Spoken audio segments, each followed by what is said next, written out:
Ini adalah kisah seorang wanita yang hidupnya diubahkan oleh Tuhan.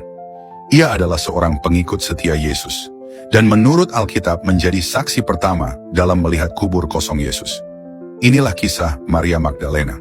Nama Maria dalam bahasa Ibrani memiliki arti yang dikasihi atau pahit. Ia disebut Magdalena karena berasal dari Magdala, sebuah kota kecil yang terletak di tepi Laut Galilea. Daerah itu kini dikenal sebagai Migdal. Penyebutan Magdalena juga menjadi cara untuk membedakan dirinya dari Maria, ibu Yesus, serta Maria, saudari Marta dan Lazarus. Alkitab menyebut namanya beberapa kali, terutama dalam konteks pelayanan Yesus, peristiwa penyaliban, penguburan, hingga kebangkitan.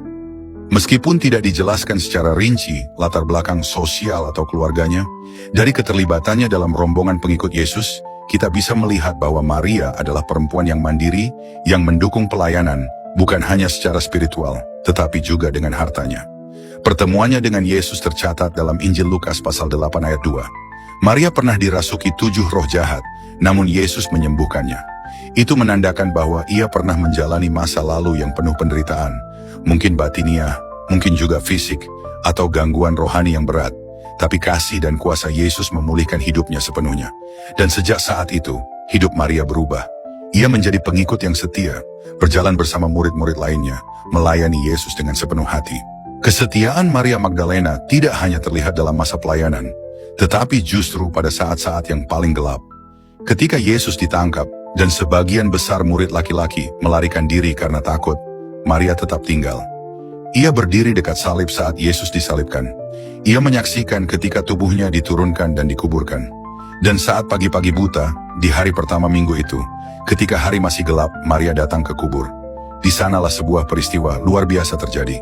Dalam Injil Yohanes pasal 20, diceritakan bahwa Maria melihat batu kubur telah terguling. Ia menangis dan kebingungan, bahkan sempat mengira Yesus adalah penjaga taman. Namun saat Yesus memanggil namanya, Maria, ia langsung mengenali suara itu. Dengan hati yang penuh haru, ia menjawab, Rabboni, yang artinya guru. Yesus kemudian mengutusnya untuk menyampaikan kabar sukacita kepada para murid bahwa ia telah bangkit.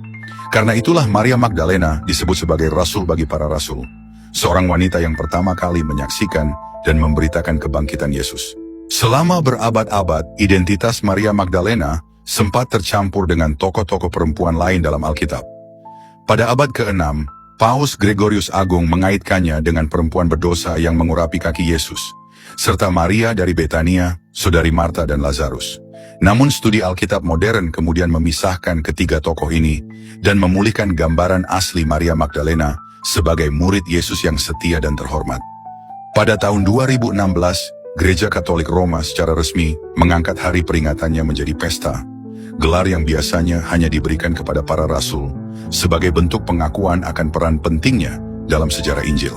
Kisah Maria Magdalena adalah kisah tentang kasih karunia yang memulihkan, tentang seorang wanita yang pernah berada dalam kegelapan, namun dipulihkan oleh Yesus.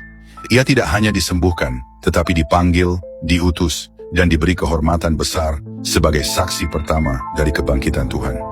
Dalam setiap langkah hidupnya, Maria Magdalena menunjukkan makna sejati dari seorang murid.